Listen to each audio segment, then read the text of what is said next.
I've gotten a lot of questions about the white powdery stuff that's on my plants, and people want to know, what is it?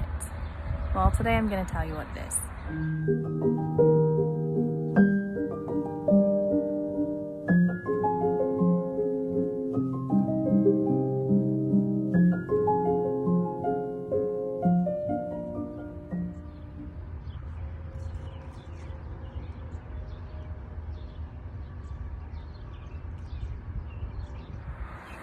In our garden, we try to grow things as organically and naturally as possible. That means that we don't like to use sprays, and we don't like to do extra fertilizer things and stuff to kill the bugs. We just like to keep it all natural. Well, one of the things that you will encounter with gardening is bugs. There are lots of different types of pests that can start to bother your plants and can actually destroy your entire crop. And so it's important that you pay attention to what's going on in your garden, ideally, and be in your garden every day and see what's happening. And when you do, you're going to notice some things, and you may notice that you have things happening to your plants that really shouldn't be happening. For example, you may notice that some of the leaves are starting to develop holes in them, and you're thinking, why are there holes? Well, you have a pest problem. And one of the ways that we like to deal with these little pest problems is a product that's all natural. It is called diatomaceous earth. And you can get it in all different size bags. This is a small bag. We also have a 50-pound bag of it.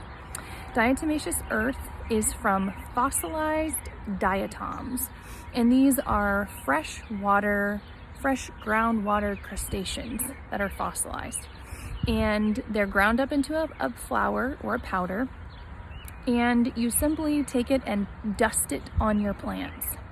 Now, it doesn't harm the plant at all, but what happens is when these little pests decide that they want to crawl around on the leaves of your plant, they will crawl across this powder. When they do, because diatoms are very scratchy, it will scratch the outside of the pest, and it will ruin their protective layer and cause them to dehydrate and die.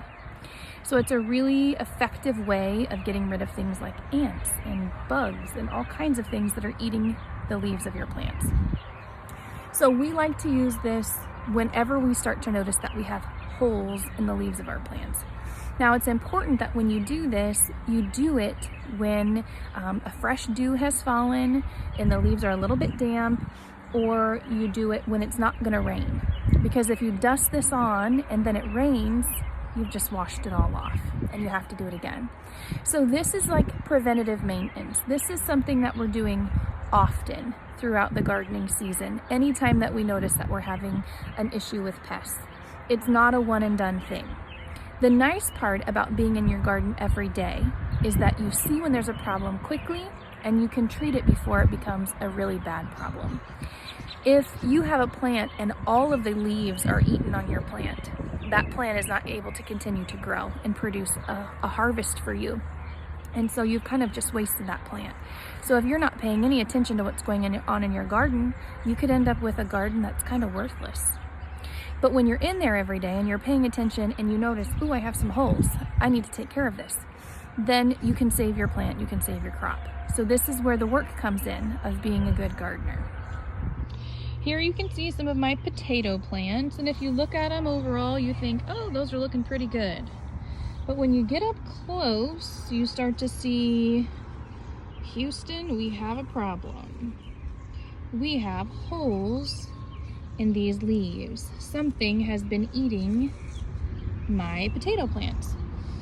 So what we do, and you can see residual of here, we come in with our diatomaceous earth and we dust it on the plants.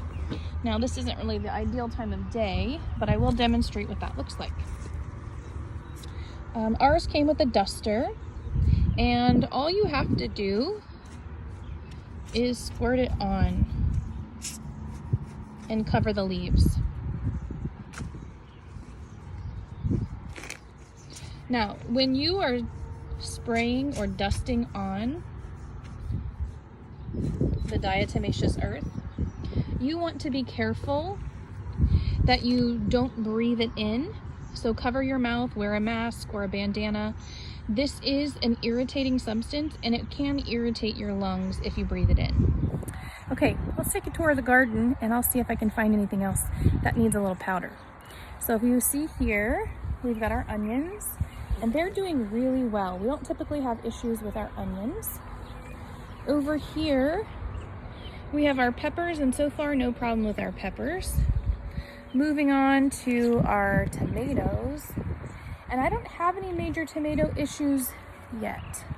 With tomatoes, you have to watch because you can get tomato caterpillars. They're huge and they're as thick around as your pinky. And so if you notice that you're having holes in your leaves or that you have a lot of green leaves kind of crumbled underneath your plants, you want to start looking to see if you have any of these caterpillars. You can give them to your chickens if you have chickens. They tend to love them. Over here we have our comfrey that has just completely taken off, and we have our horseradish. Again, this is massive and no bugs on those. They're doing really well. Moving on, we have our tomatillos, and their leaves are looking great so far. We have our mustard greens. They're doing well. Moving on to our beets and radishes, and those are doing great as well. No holes there, or very few holes there. I guess we've got just a few. So those will get dusted here later today. But I did notice that we have a couple holes in our green beans and in our squash plants. And this is where we really want to pay attention so that they don't get eaten in the early stages. So if you can see over here, we've got some issues here on some of our green beans. And then I've got just a couple holes coming in on our squash plants. But oh, look there. This is a zucchini coming on. The rest of our plants are looking really good. We've got our Brussels sprouts. They've got a few holes happening, but not too many. Overall, we're doing really, really well. The only other thing I noticed that we've got holes in are our lima beans, and they are starting to get eaten up just a little bit.